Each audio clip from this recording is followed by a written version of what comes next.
Welcome to the Autosportradio.com 2021 show. I'm your host, Don Kay. We are still coming to you from the Grand King Race Shops in Speedway.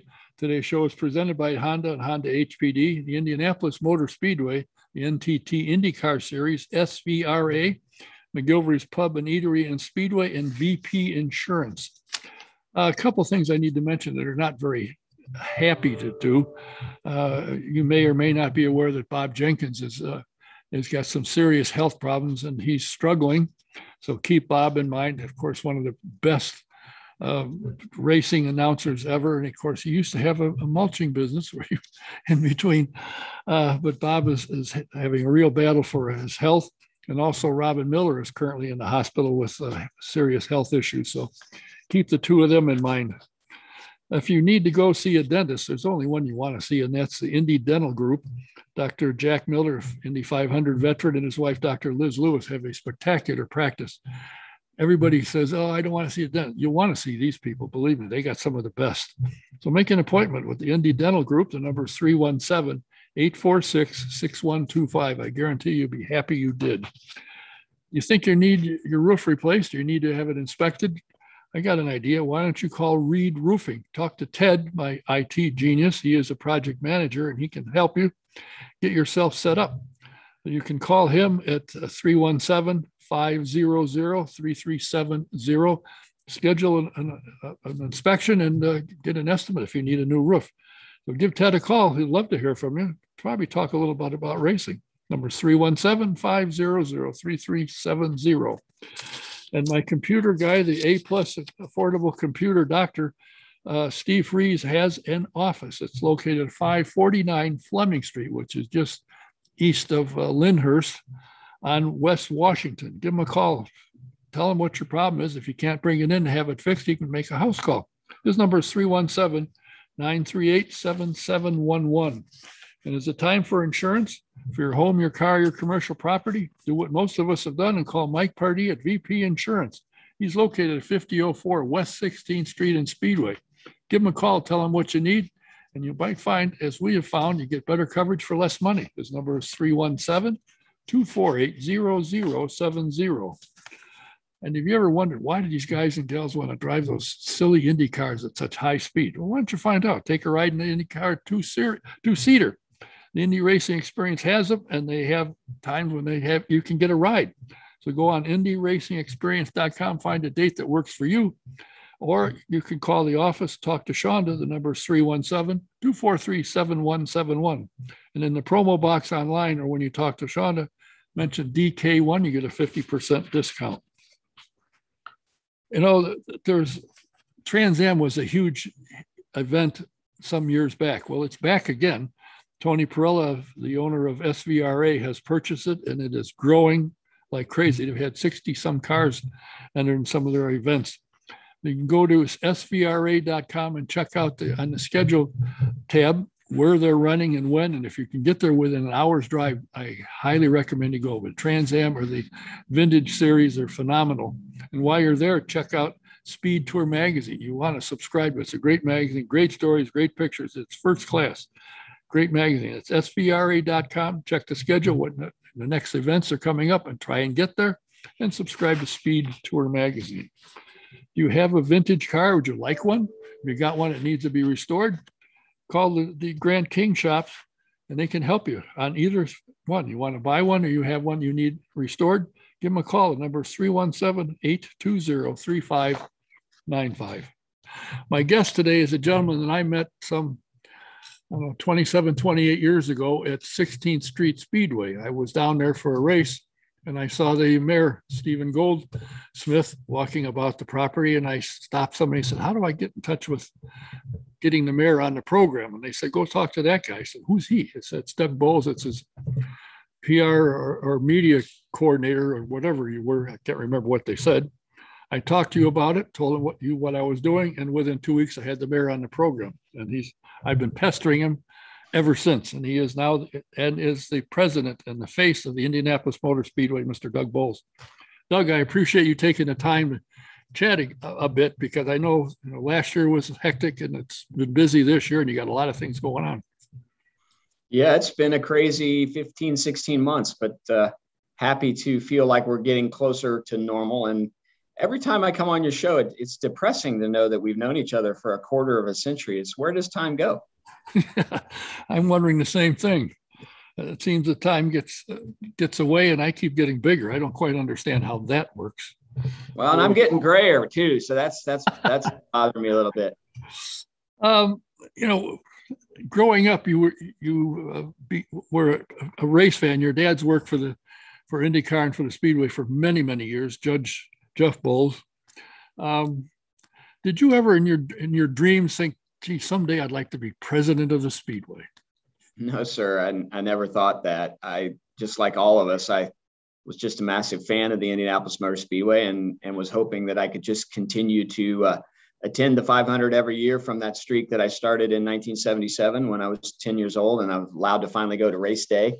And certainly I've always wanted to work in the sport, and even going to Butler University, part of the reason I chose Butler was because it was close to Indianapolis back in the day when there was tire testing in March and the rest of the year, and you could hear the cars running and you could scoot over and sit in the museum parking lot and watch testing. So for me, just wanting to be around the sport, whether it was going to be as a fan or somehow working in it, but never thought that every day I walked in the Indianapolis Motor Speedway, it would be for my job. And I still can't believe it. Like this morning when I drove in, I can't believe that this is what I get to do for a living. It's interesting because for the first 10 or 15 years that I knew you, I didn't realize you were an attorney. Now, I know that once you left, you were a part owner of Panther Racing at one point in time. So you went from a fan, got yourself involved in car ownership, and now, of course, you've advanced to the presidency of the Speedway. But in the meantime, when you left Panther, you got your whatever you're past the bar and were practicing law for a short time. Yeah, I did practice law for a short time, and I went to law school when I was actually working for the mayor and never really had any interest in practicing law, but I was his director of governmental and corporate affairs. So we were working on, all of our lobbying, legislative issues, and everybody I worked with was a lawyer. My dad was a lawyer. The mayor was a lawyer. So it was one of those things where, you just decided you wanted to get the education that they had, but I never really was interested in billing hours. And I use my law degree every day, but just not as a lawyer necessarily. So that's it's been a great education to have, but I'm hoping that I don't have to bill hours at some point in my future. Last year was, in all intents and purposes, a disaster. I mean, just everything fell apart. The series scrambled to be able to put on events, although nobody there. I mean, that had to be really tough decisions had to be made by the new steward of the track, Roger Penske, and his group, including yourself, as to how to proceed. And it seems like when you sit back and look at it, it was terrible, but in the end, it really didn't turn out as bad as it could have. No, I mean, it was terrible. It's a difficult decision to make. It's certainly not the way that Roger Penske wanted to have his first Indianapolis 500 as owner of the Indianapolis Motor Speedway and the NTT IndyCar Series. And in fact, at some level, we toyed with the idea of, do you even run an Indy 500 if you can't have fans? But the right decision was made.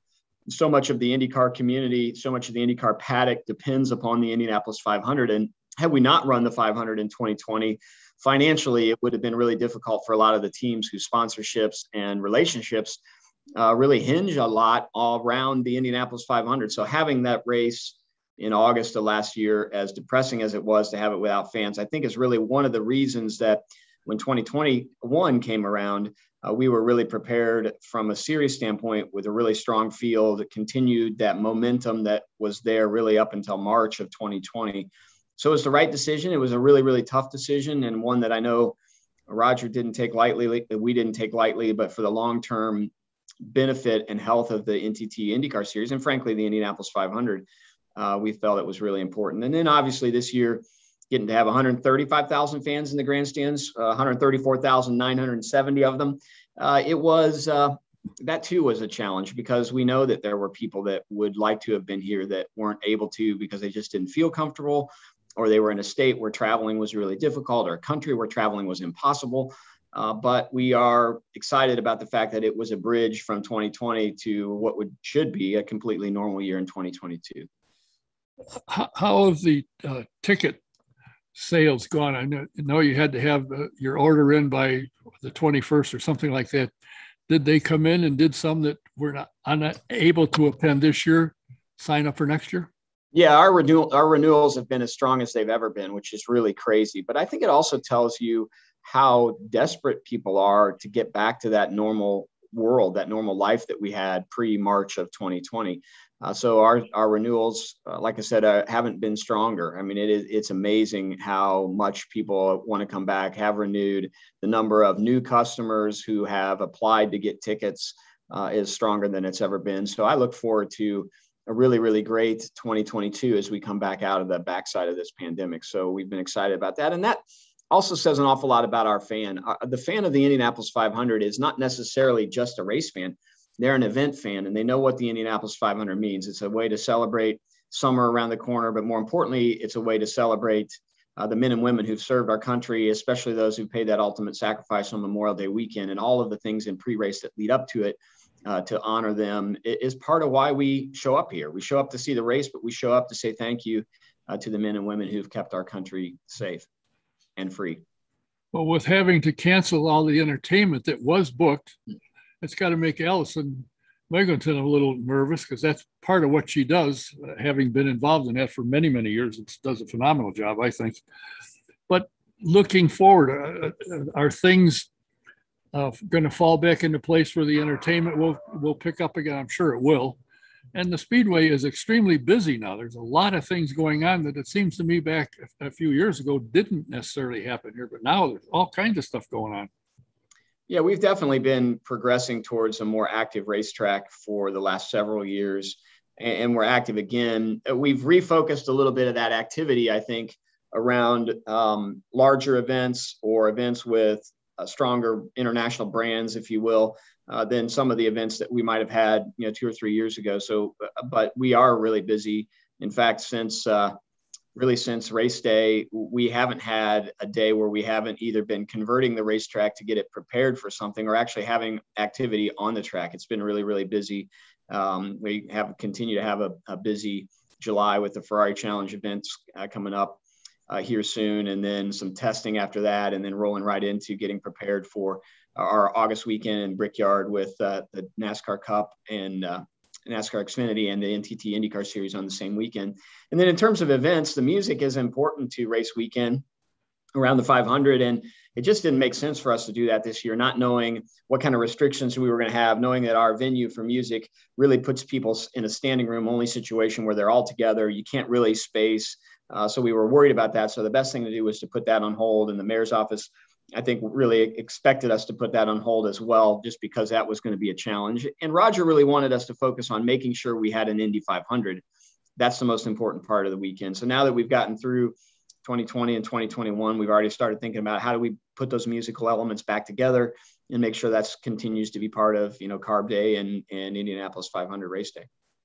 It's a shame that the infield was not able to be used by the majority of fans that came to the 500 this year. Excuse me. And I think next year when it opens up and fans are able to get into those seats and into those areas, they're going to be astounded at what they see has happened here. I talked to a number of people who had seats in the grandstand, said the television, fabulous. You can see everything. If you couldn't see it before, what's going on in a blind area from where you're sitting, the screen is somewhere you can see and watch what's going on. So that's really been a big change. Plus, I know that once people, particularly guys, start going in and using the restrooms, they're going to say, holy smoke, what a change this is. And something else, you think it's kind of silly, but the trash cans that used to be sitting by the concession stands, you don't see them anymore. They're there, but there's a fence around them. You don't even pay any attention to them. Well, that's definitely a Roger thing, right? Some of the back of house things that when you walked in gate one and you did see the dumpster there for the trash chute on the back of E stand, on the back of B stand, we've actually covered that, pipe and draped it, if you will, so that you can't see it. And then even our traditional trash cans, we've got more of those about. We're trying to do everything we can to encourage folks to throw stuff in a trash can to keep the facility looking cleaner than in the past when we just haven't, people just sort of threw stuff on the ground. So we're trying to do what we can there. We're trying to really amp up our recycling efforts, trying to think a little bit more about that as we proceed forward.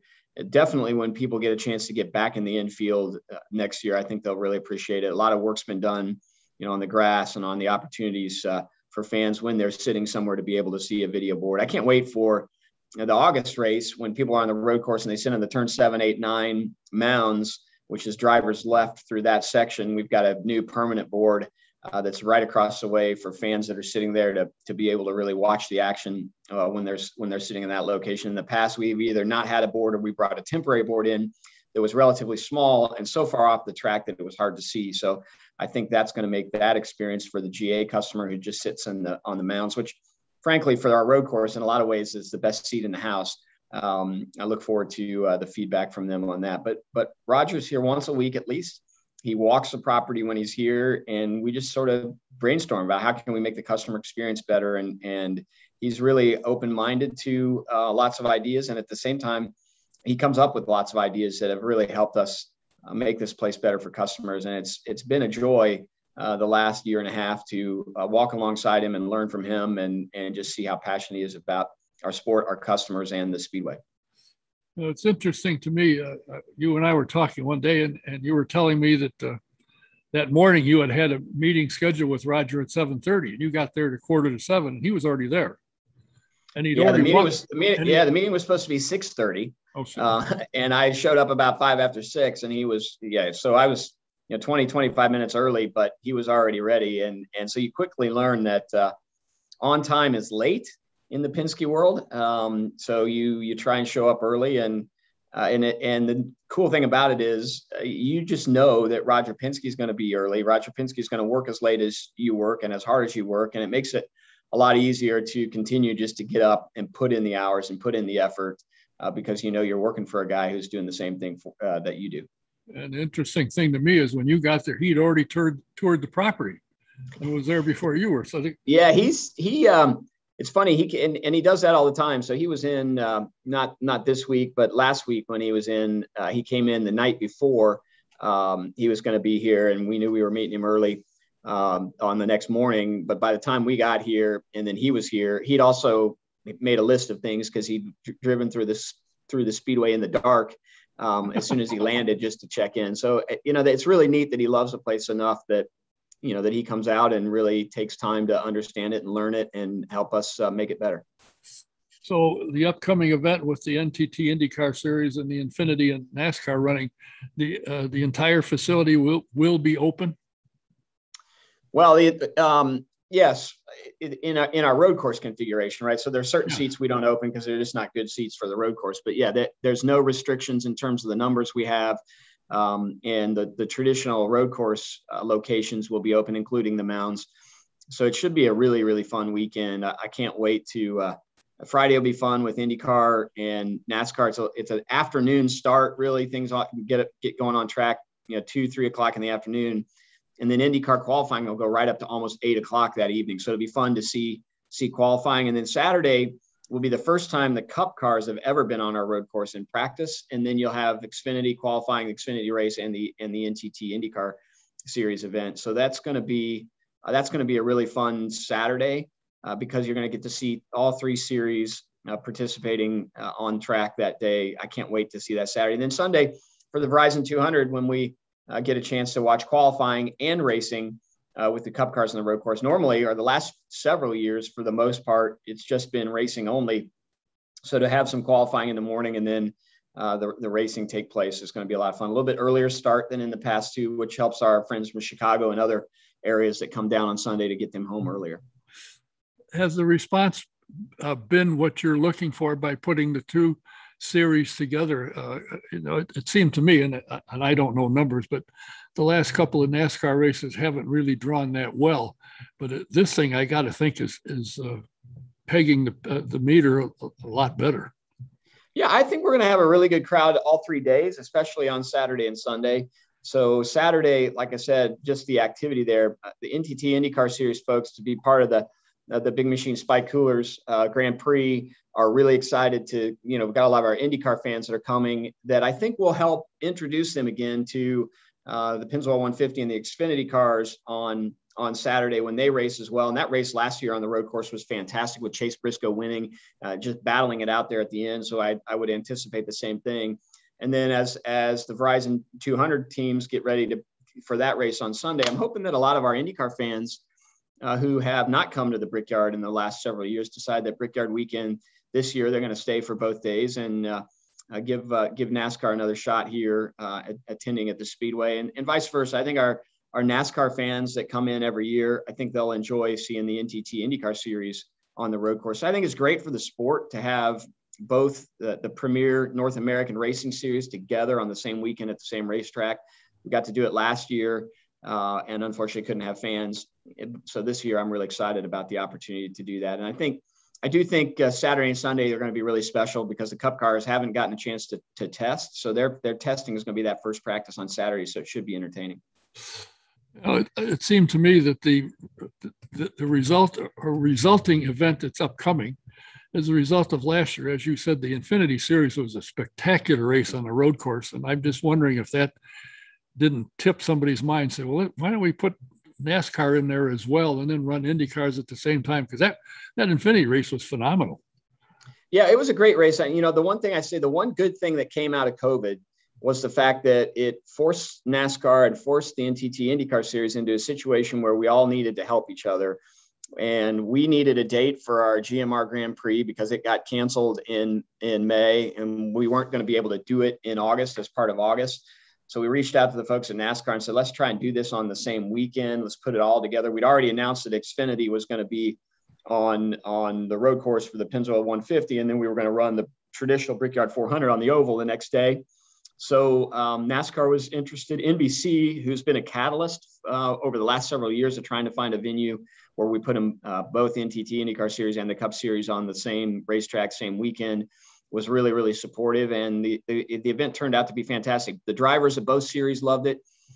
So I think that's one of the good things that came out of it. And then the fact that the Xfinity race was so good there at the end, just the last 5 or 10 laps were outstanding to watch. I think that helped us all make the decision that let's try this. Let's see what happens with all 3 of the series on the road course. And then we'll determine what we do with Brickyard weekend and Brickyard 400 in the future.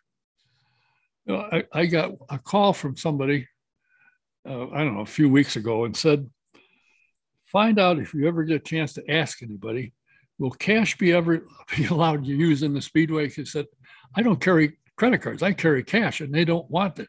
Will it ever get back? He said, cash is king. Will you ever get back to using cash? I don't carry cash with me, which is kind of silly. If somebody come up with a gun and said, give me your cash, I don't have any, bam. So is it likely that cash will once again be something that can be used?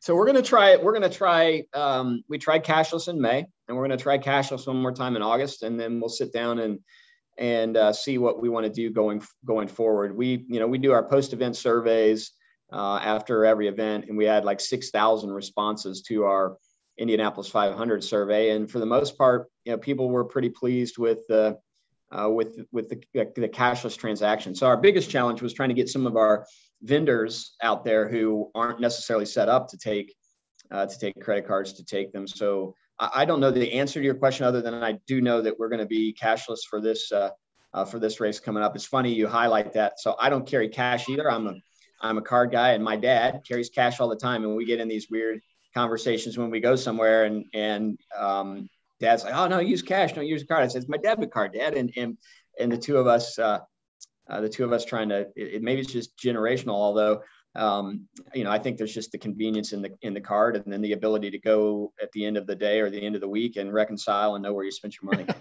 Yeah, I agree. So when they have the meeting, say there's one guy that I know about that was asking about it.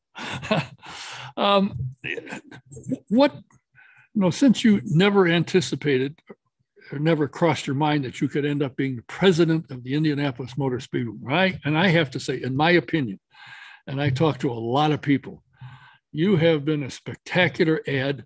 They consider you the face of the Speedway because you show up all over the place. You'll walk in and knock on somebody's door. You'll see a party and you'll stop. You talk to people. You want to hear from them. You want to interact with them. We come with a group of 20, and they've all been able to, at one time or another, meet you because you're available to be said hello to. And I think, that a lot of the success, in my opinion, of the Speedway and particularly local people, but Indianans in general, know who you are. When they see Doug Boles, they know who Doug is, what he's doing, what he does, and what he promotes, which is motorsports, IndyCar, the NTT IndyCar Series, and above all, the Indianapolis Motor Speedway. Is there anything you want to do now after this, or would you like to retire as president of the Speedway? I've got the greatest job in the world. I've talked to the governor several times about who has the better job. He obviously thinks being governor of the state of Indiana is, and I beg to differ, right? This is the greatest job in the world. And I do love promoting the facility and the series, the races that take place here, but I also love promoting the city of Indianapolis and the state of Indiana. I'm really proud to be a Hoosier.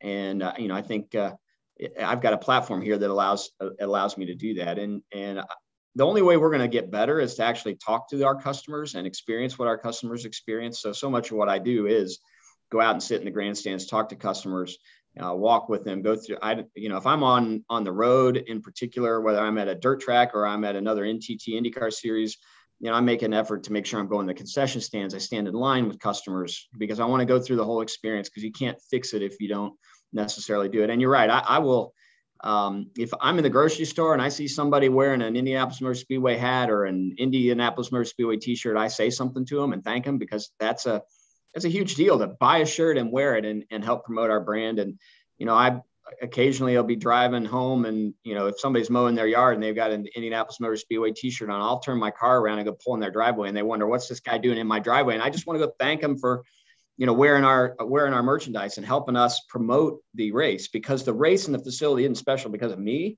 It isn't really special because of the drivers. It's special because of the fans who love it so much. And without those fans who love it so much and buy the merchandise and tell us what their problems are, or tell us what went right, this place doesn't exist. So I really feel like my primary job is to be that conduit for the customer, for the fan to say, hey, I've got a problem, or this works well, so that then we can vet it. And some of the things we can fix, some of the things we can't. We make mistakes. We screwed up in May on our concession stands. Our lines and concession stands were terrible.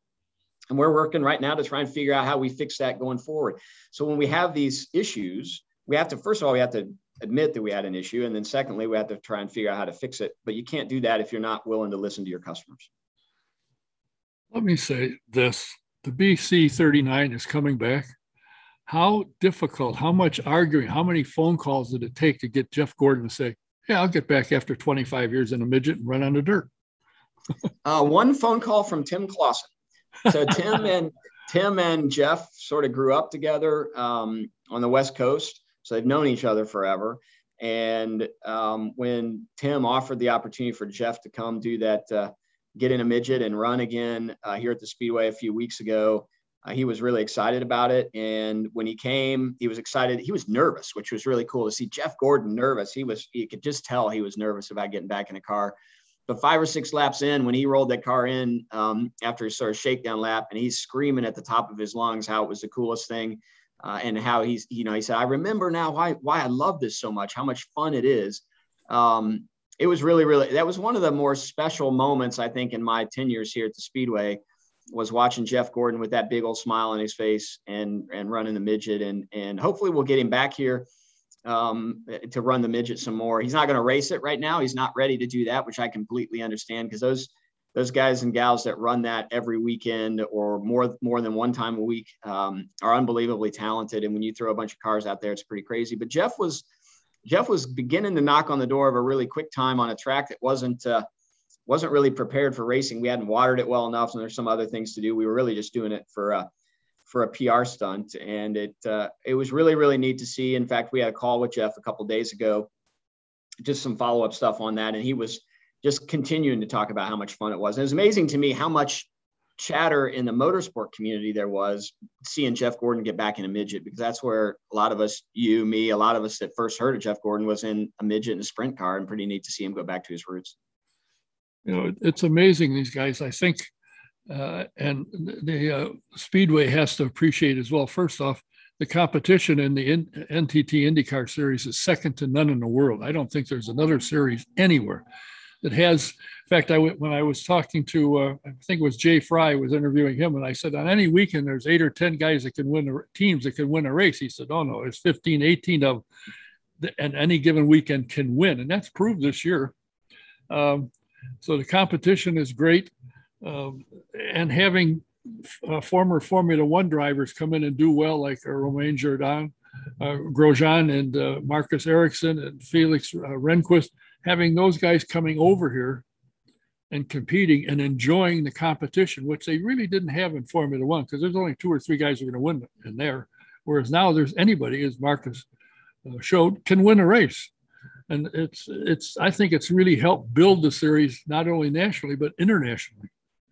Yeah, I think really when you look through the field, Jay's right. I mean, it's 15 plus drivers that can win every weekend. And really, you could make an argument that it may be as many as 20 that can win each weekend. It just need a couple breaks. And it's pretty amazing the talent that's in the field right now. And then just how close the racing really is. And you know, I think Felix had an interview here in the last couple of days where he talked about how if you want to be in the top 10 in IndyCar, in qualifying in particular, you just have to be on the ragged edge. You can't have a good lap. You have to have a great ragged edge lap to be there. And that just shows how competitive it is. And it's fun to talk to the F1 drivers, just because I think they enjoy the fans, they enjoy the atmosphere, they enjoy the camaraderie, and the paddock is completely different from Formula One.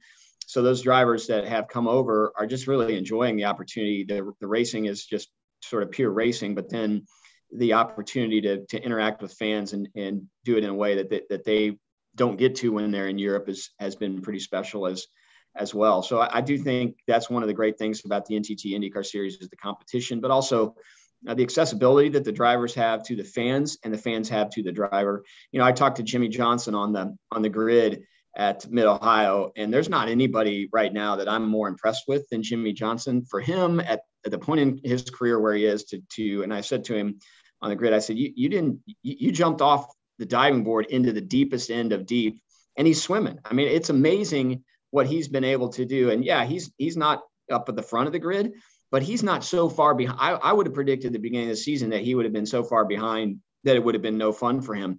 He looks good. He gets better every weekend. And he told me, he said, I'm having as much fun as I've ever had in my life racing these cars. So it's been neat to see somebody like him really who has nothing to prove and everything to lose, to say, you know what, I just love IndyCar racing so much. I'm going to go try and do something at a point in my career where most people would say, I don't even want to try it. It's an awful lot of respect for a guy like Jimmy Johnson to do what he's doing and to do it pretty well. And the interesting thing, going back to Formula One, is these guys that I've talked to say the fun thing about IndyCars, you got to drive the car. Formula One is huge downforce, and all you do basically is steer it. And you got traction control, so you steer the car. He said, here we got to drive it. And as you probably heard when Romain spun the car at Barber, he said, I learned a lesson. You got to drive these cars. They don't stick, you drive them. And he said, this is fun. And he's always got a smile on his face. When you talk to him, he's having a ball. He is having a ball, and he's been a great addition to the paddock. I know the drivers enjoy having him. We've loved having him. You know, he's taken his bus and driving around America trying to see sights. He drives his own bus, which is really fun. He's brought his family in. And one of the cool things about him, before he left the Speedway, he stayed in his bus for a few days before Detroit. So we let him stay here because he doesn't have a place, right? He lives in his bus. And I got a text from him. He said, hey, are you going to be around today? I'd love to come by. I had a couple of things you wanted to talk to me about. And then I said, sure. And literally he came by just to say thank you for allowing him to stay, but just thank you for the experience. And he's really interested in looking at how can you run the 500 in May, but just to talk about how much fun it was to be part of May and just to be part of the NTT IndyCar Series and how people have really embraced him. And for him to take a few minutes out of his time just to come over and say thank you says an awful lot about him. And I think he's a great add talent-wise, but a great add personality-wise to our paddock for sure. Yeah, he hasn't gotten the character of most of the Formula One drivers where they go stay as far away from the fans as possible. In fact, I know a company used to sponsor a car, and I said, do you ever have the driver come in, give talk? Nope, we've never even met him. And they spent millions on the car. Whereas in IndyCar, these guys are finding out the fans are here, say hello, and they seem to really enjoy it. Yeah, I think we've been fortunate in all of the F1 drivers who come over. Even Fernando came over and he totally embraced his Indianapolis 500 experience, including hanging out with fans and a lot of the things that they don't necessarily do in Europe. So I do think the drivers appreciate the fact that our fans are so passionate and appreciate that interaction that in a lot of ways they're just sort of sequestered from. They don't even if they want to, it's hard for them to interact with fans in Europe. So it's been, I think they've all enjoyed it and they've all done a great job of embracing the American experience. Well, I know you got things to do, place to go, people to see. I look forward to the upcoming NTT IndyCar series running with the Cup Series and the Infinity. That should be a fun weekend in August, and hopefully people come out and see it. You get to see both of the major series in the country running together on the same track on the same weekend. So hopefully you'll pack the place, and I'll be around. Hopefully I'll be able to get credential to come in and peek around and see how things are going. But I appreciate your time. It's always a pleasure to talk to you, and I appreciate you taking the time from your schedule to spend a few minutes with us.